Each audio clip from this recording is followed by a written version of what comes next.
Okay, for this talk we'll be discussing the role of imaging in depicting tumor biology.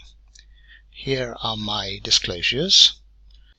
When we think about precision medicine, that's to say the right treatment for the right patient at the right time, and of course for the right duration, we need to think about the next generation of diagnostics that will enable us to promote this.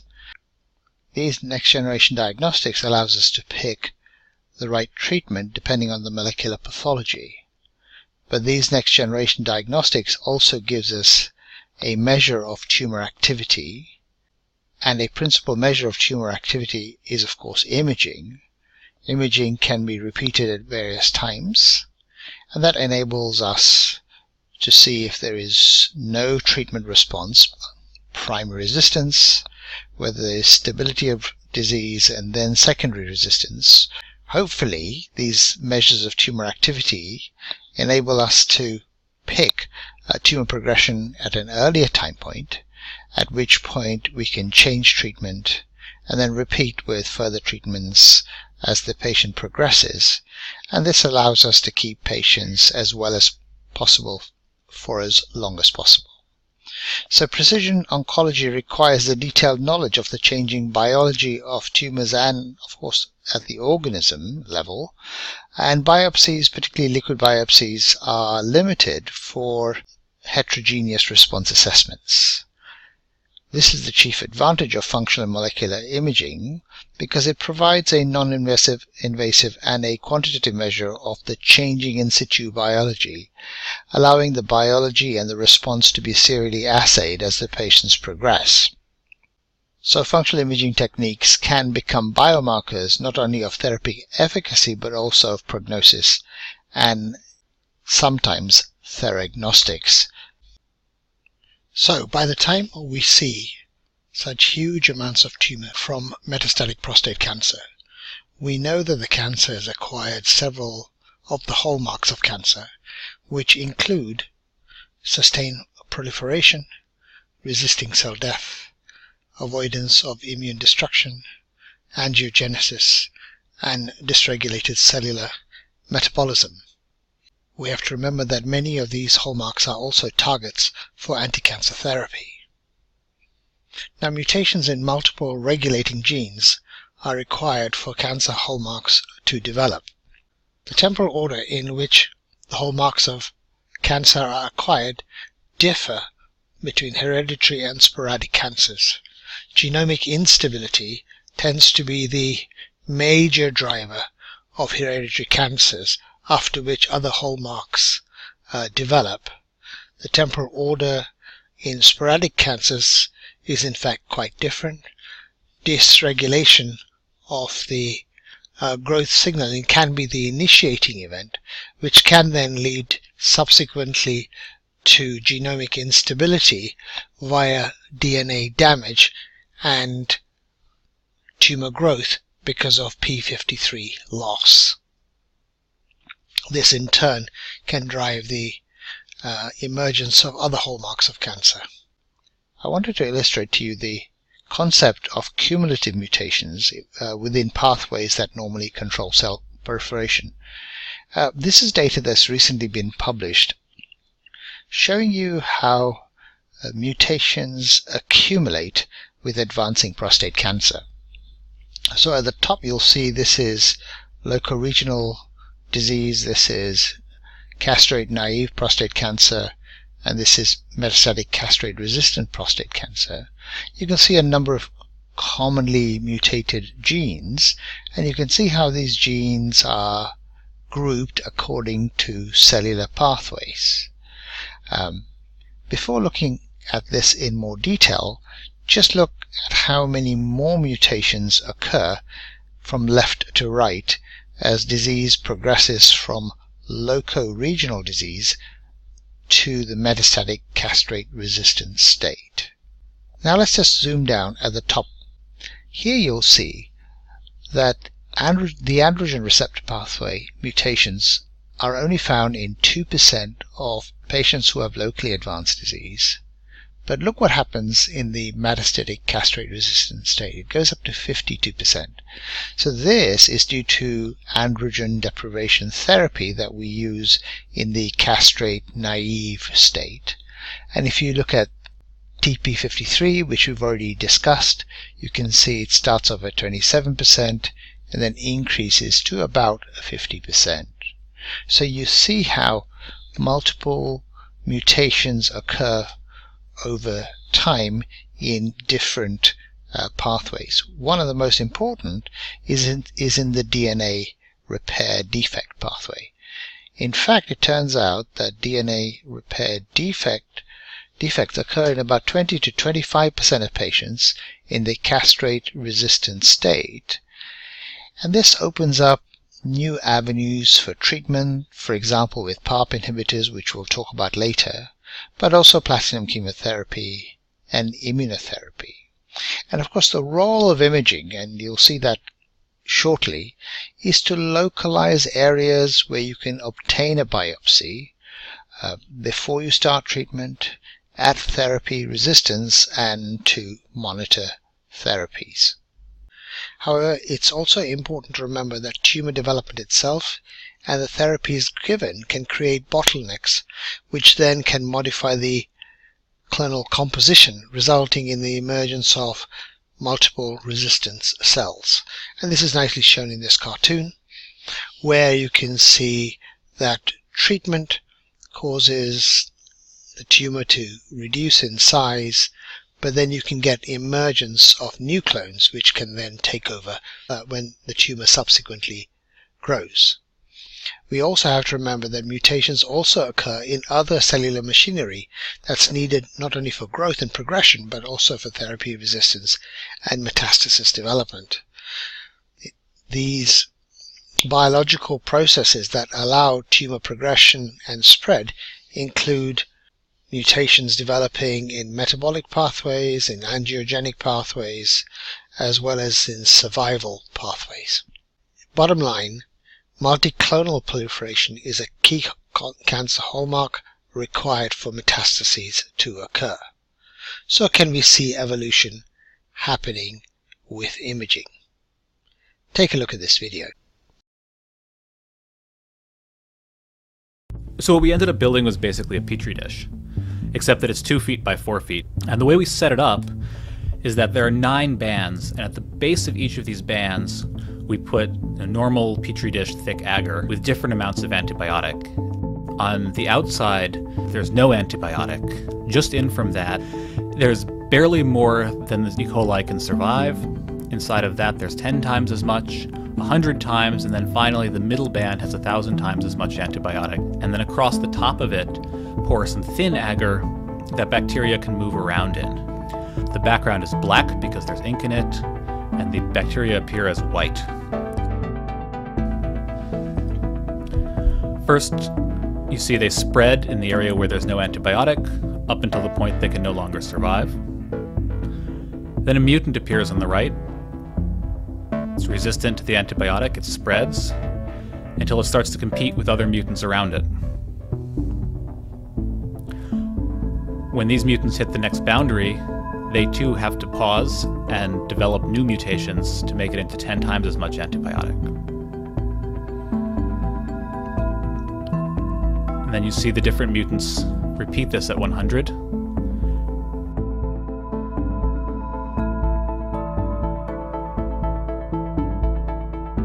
And after about 11 days, they finally make it into 1,000 times as much antibiotic as the wild type can survive. And so we can see by this process of accumulating successive mutations that bacteria, which are normally sensitive to an antibiotic, can evolve resistance to extremely high concentrations in a short period of time. Okay, so can we use our imaging techniques to see proliferation and clonal evolution in patients? And what technique should we use? Well, if we think about the petri dish that we've just seen as the human body, the bacteria as tumor cells, the antibiotics as anti-cancer therapy, and the light camera as a medical imaging tool, then we have a number of imaging tools at our disposal. You can see the PET techniques and the non-PET techniques for imaging tumor biology shown here. And if you were interested in looking at tumor proliferation and cell density, amongst the MRI techniques you could use is diffusion imaging. So diffusion imaging evaluates the microscopic motion of water in tissues, reflecting the architectural properties, including cellularity. We know that there is a negative correlation between cellularity and ADC values. And let's have a look at this particular patient who's receiving letrozole and zoledronic acid for a invasive ductal cancer that has spread to the bone. So here is the primary carcinoma, two small faint bone metastases. The patient goes on to letrozole and zoledronate, and you can see on the next two scans there is a response, a complete response in the bones, with a persistent abnormality in the left breast. If we now blow this up, just so that you can take a closer look, you can see that the primary tumor begins to enlarge. This indicates the development of secondary resistance. Then we see the appearance of enlarging lymph nodes in the left axilla, and the treatment continues and is unchanged, and we see increasing growth of the primary tumor, we see increasing axillary lymph nodes, we see the emergence of new liver metastases and the emergence of new bone disease. This in fact represents the evolutionary process. We've just seen how diffusion imaging can be used to look at disease dissection and for therapy assessment, but what you have to remember is that diffusion imaging can also let you look at disease cellularity in a much more objective way. You can see this patient here receiving docetaxel for castrate-naive prostate cancer, and we can see that there's a reduction in the overall signal intensity arising from the patient's bones and from his lymph nodes, and below you see the ADC histograms. The ADC histograms can be quantitated and back mapped onto the projected images, and I've just shown you this over here. In red are voxels that are said to be alive, and these are taken or color-coded from the pre-treatment histogram, which is this one over here. This is the post-treatment histogram, and we can see there's a histogram shift to the right side. So tumor voxels that are red represent solid areas. Histograms that are green are said to be necrotic tissues because they have values greater than 1500 micrometers per second, and we can use this technique to back map and quantify the amount of response that's occurring. The red voxels represent areas where there's no treatment effect or very little treatment effect, so you can see in the post-treatment setting we have areas of red in the lower lumbar spine and the left proximal femur. These areas represent areas of treatment resistance, and areas of green such as the iliac bones and the dorsal spine where there has in fact been a very good response to treatment. You can use technologies like this to look at mechanisms of cell kill. We know that there are several mechanisms of killing cells, but in terms of programmed cell death, we know that there are three major mechanisms: autophagy, apoptosis, and necroptosis. But let's just look at two mechanisms. Let's start off by looking at necroptosis. Necroptosis is a homicidal mechanism, if you like. Large numbers of cells are killed and there is destruction of the underlying stroma. This results in a marked increase in the free water pool and very high ADC values. Just thought I'd illustrate that to you first. So here's a woman being treated for metastatic breast cancer with eribulin chemotherapy. If you would just look at the T1 sequences, you'd see there's more background signal. You might think that this patient was progressing.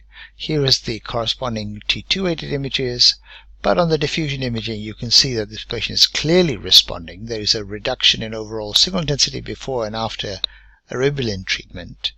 And you can do the ADC histograms that I've just shown you. So here's the pre-treatment histogram, here's the post-treatment histogram. We can see a shift of the curve to the right. We see more green voxels projected onto the whole body, the MIP image, and from that we can read off the mean ADC value. For example, went up from 813 to 1430, and various other parameters can be read off, including the skewness, and you can see the skewness decreased and the kurtosis decreased with therapy. Apoptosis is of course really quite different. Apoptosis kills fewer cells and there is no adjacent cellular or stromal damage. In fact, the organelles and the proteins in the apoptotic bodies are intact and often consumed by neighboring cells. So the ADC change depends on the balance between how much cell cycle arrest is going on, how much tumor repopulation occurs, but it is possible to see changes in ADC values. And here is a patient who is receiving a targeted therapy with letrozole and denosumab. You can see on morphological sequences there does not seem to be much of a change. Again, on the diffusion imaging, you can see there's not much of a change occurring between the two examinations, February and August 2015. But if you were to do ADC histograms, you do see a shift to the right. So here, for example, is the pre-treatment histogram, here's the post-treatment histogram, and what you notice is the histogram is much flatter. It's the kurtosis has certainly decreased from 11.3 to 2.2, and you'll notice that there's a shift of the histogram to the right. But if you look very carefully at these images, you can see that there are areas of tumor cell kill, green areas, which have emerged. There are areas of yellow, but a lot of the tumor is still alive. And this is exactly what we expect with this mechanism of cell kill. Now, of course, by following patients over time, you can see tumor cells re-emerging after initial cell kill. And let me just show you an example of secondary tumor resistance. So here's a patient who's receiving a targeted therapy using a PARP inhibitor. And if you were to look at examination number 1 and examination number 2, you might say that this patient was progressing. On the T2, it's not really clear what's happening. But if you looked at the diffusion imaging, it becomes very clear that in fact the patient is responding, and you can see the metastatic liver disease gets better. The tumor seems to be getting better, but at this stage the patient looks like they're relapsing. Let's look at the ADC histogram. So here is the histogram. You can see it's to the left as we expect. The majority of the tumor is in the active range. This patient was treated with a PARP inhibitor, which we know targeted therapy, so we can see the shift of the histogram occurring, but you notice it doesn't go over this 1500 value. It moves into this yellow range, so if you back project this, you can see a lot of yellow, some areas of green, and then the patient, but if you look over here, you can see there are still voxels which have not responded, and these represent these red areas, and you can see they are scattered throughout, and this is exactly what we expect for a targeted therapy.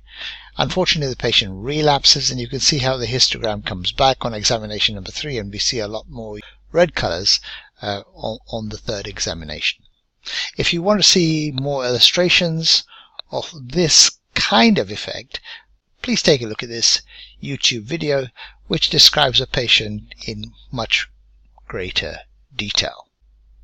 We discussed earlier how mutations are also required in other processes that support cancer development.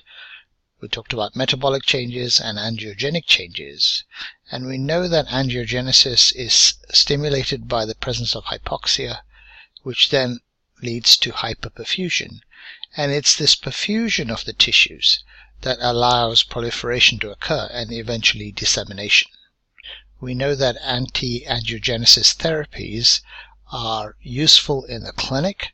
And here's an example of a patient with metastatic renal cancer being treated with pazopanib. We can see very little change in the tumor size, but certainly a profound decrease in vascularization before and after treatment, both in the arterial and in the portal phases of enhancement, indicating the anti-angiogenesis effect of pazopanib. It's always been known that size change is an inappropriate endpoint for anti-angiogenic drugs. On the right, you'll see the results of the SHARP study looking at sorafenib, which is an anti-angiogenic drug for hepatocellular carcinoma. You can see very little difference in size change, but an increase in the overall survival with the use of sorafenib. And in fact, survival advantages, despite only modest anatomical responses, have been led to a number of licenses for anti-angiogenic therapies in HCC, colorectal cancer, renal cancer, and of course in ovarian cancer. So we always thought that this time to progression endpoint, TTP, would be an appropriate surrogate for the activity of cytostatics such as anti-angiogenics. But it turns out this is not the case. For some anti-angiogenic therapy combinations, delaying the progression endpoint does not predict for a delay in overall survival endpoints. And this led to the withdrawal of anti-angiogenic treatment approval for breast cancer.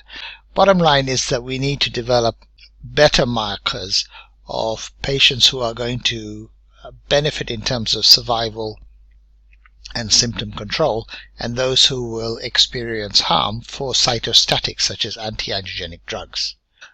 And there are a number of techniques that are able to image tumor perfusion. Two of the most commonly used techniques is DSC, Dynamic Susceptibility Weighted MRI, and Dynamic Contrast Enhanced MRI.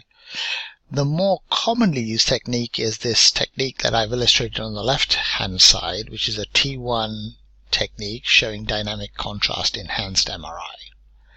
This technique evaluates the delivery of the contrast agent to the vascular space at the tissue level and the extravasation of the contrast into the interstitial space, which is manifested by this enhancement that is observed. By looking at this enhancement, it is possible to model that data and acquire a number of parameters related to blood flow. One of these is the transfer constant. So the transfer constant, or the wash-in rate, reflects the tumor contrast flowing from the vascular space into the interstitial space, and therefore reflects both the delivery of the contrast agent to the tissues as well as the permeability surface area product. But it is also possible to look at other parameters such as the extracellular space volume, the rate of return of the contrast agent back into the plasma, and of course the fractional blood volume as well.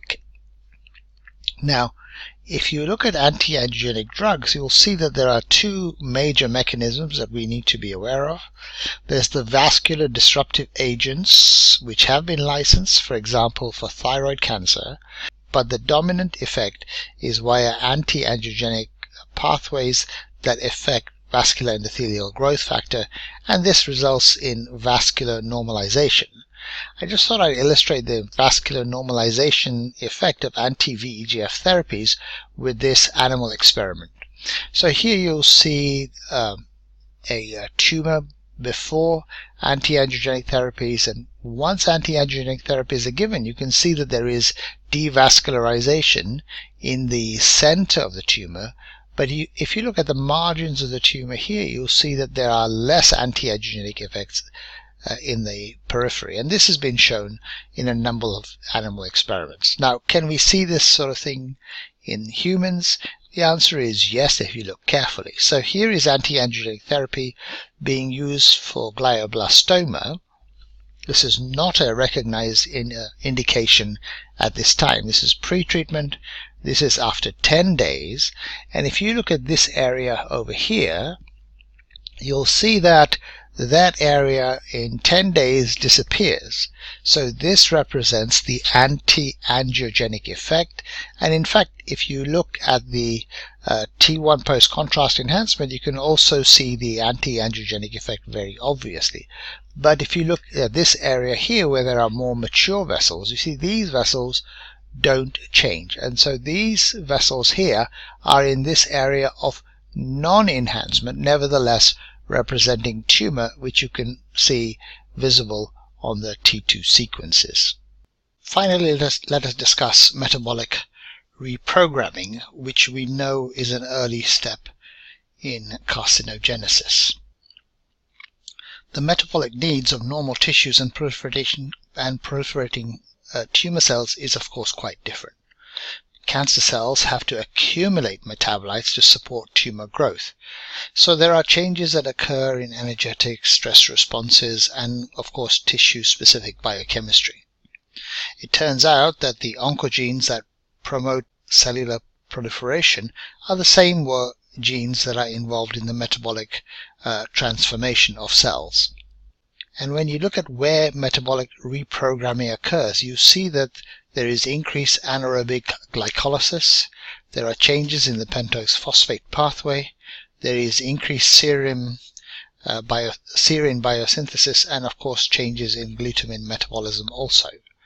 So we know that there is increased anaerobic glycolysis even in conditions of high oxygen tension, which we've recognized as being the Warburg phenomenon. Increased pentose phosphate pathway activity is necessary for the production of nucleotides which go into RNA and DNA synthesis. Serine metabolism, also called 1-carbon metabolism, is important for amino acids and folate metabolism. And because of increased anaerobic metabolism, there is increased glutamine uptake, and this glutamine uptake is necessary to keep the TCA cycle going for fatty acid biosynthesis and also for amino acid metabolism. Now we know that these metabolic pathway aberrations are associated with tumorigenesis, are associated with tumor grade, and are associated with tumor lethality. Now, glucose metabolism is one of the most important, and we talked about increased glycolysis even in conditions of high oxygen tension, which we recognized as being called the Warburg phenomenon. And we know that shutting down of the Krebs cycle or aerobic metabolism results in an increased lactate production, which we can see, but also results in increased expression of glucose transporters, which leads then to the high sensitivity of FDG PET scans. So if you look at the top row, you can see a patient with metastatic breast cancer who has hypercellularity on diffusion imaging and is also metabolically active on the FDG PET scan. But if you look at this patient below with lobular carcinoma, hypercellularity on diffusion imaging, but low glucose metabolism. So what is lobular cancer using metabolically? Well, it turns out that lobular carcinoma is addicted to glutamine, which can be seen using fluciclovine. And here's an example of a paper that has recently evaluated this phenomenon. Now, common metabolic changes can also be visualized on spectroscopy. So the high choline signal that is often observed with cancer reflects on cell membrane synthesis and degradation, therefore reflecting on this pathway called the Kennedy pathway. But it is also possible, as I've already said, to look at increased lactate and increased necrosis and fat, which also occurs as a result of necrosis. So necrosis leads to increased fat, and that is also visible in a spectroscopic experiment. So if you look at spectroscopy of a brain tumor, here is a GBM, and here is a spectrum of a normal brain. You can see the NAA levels are high. This is a normal neuronal marker, and you can see in a GBM that is a decrease compared to choline. Here is choline elevated, here is choline depressed within normal tissues, but you'll notice this peak here, the lactate peak, and this is the lactate peak that we discussed earlier, present in GBM, absent in normal tissues. So if you looked at this particular patient with prostate cancer being treated with an LH-RH agonist, what we'll observe is that on diffusion sequences, and here is the ADC map, you can see that there is disappearance of the tumor. This is exactly what we expect with apoptosis. But look what happens to the tumor spectroscopic signature. There is metabolic atrophy within the tumors, but in fact metabolic atrophy also within normal tissues. And this is the contrast enhanced study showing again corresponding changes in enhancement also. So we can see how we can use multiple parameters in morphological imaging, diffusion imaging, contrast enhancement, and spectroscopy on this particular instance to say that there are changes in cell kill, in metabolic atrophy, and decrease in vascularization, not only of tumors but also within normal tissue. So the multiparametric approach we know is used for tumor detection, for example in prostate cancer, and this is incorporated into the PIRAD system, but can also be used for assessing response. And I just thought I'd illustrate that with another patient, this time a patient with GBM being treated with bevacizumab and temozolomide. Now if you look at the morphological imaging, the post-contrast T1 and the T2, you'll see that this tumor seems to respond initially and then grows. So in other words, the drug is not working, but we have to question whether we can say that the drug combination is not working. Because if you looked at the transfer constant, remember that the transfer constant represents the permeability surface area product, goes from red to blue. In other words, the transfer constant does go down. However, if you look at the plasma volume, you can see it goes from blue to red. So the plasma volume is increasing. Now this is exactly what we were expecting.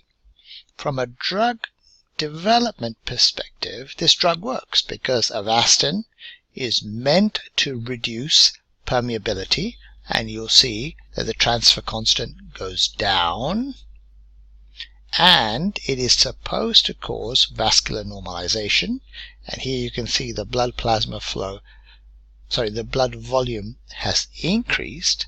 However, from a drug efficacy perspective, what we can say is bevacizumab in this particular instance with temozolomide does not result in patient benefit because the tumor continues to grow.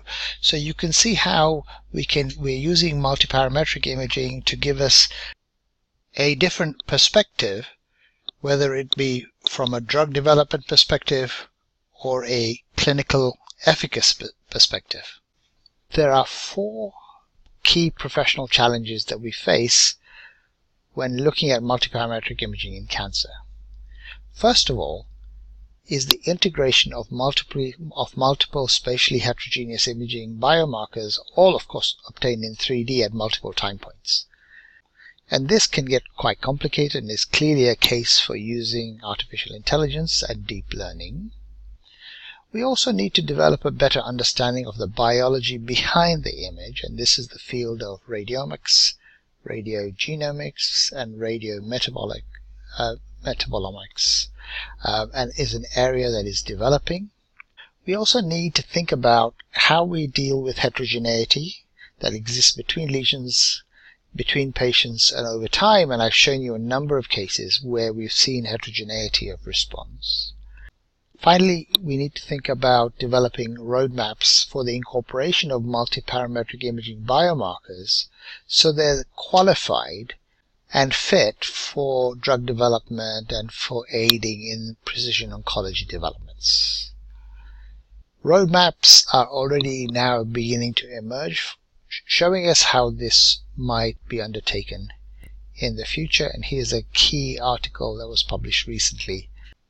So to conclude, multiparametric imaging enables us to look at the in vivo biology of cancers because it's multidimensional and quantitative. Multiparametric imaging enables us to detect lesions more accurately, but also allows us to characterize tissues and assess response to treatment.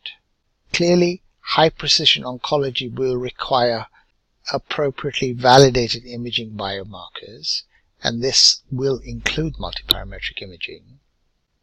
Imaging biomarker development roadmaps are already beginning to accelerate the adoption of quantitative imaging for drug development and for high-precision oncology.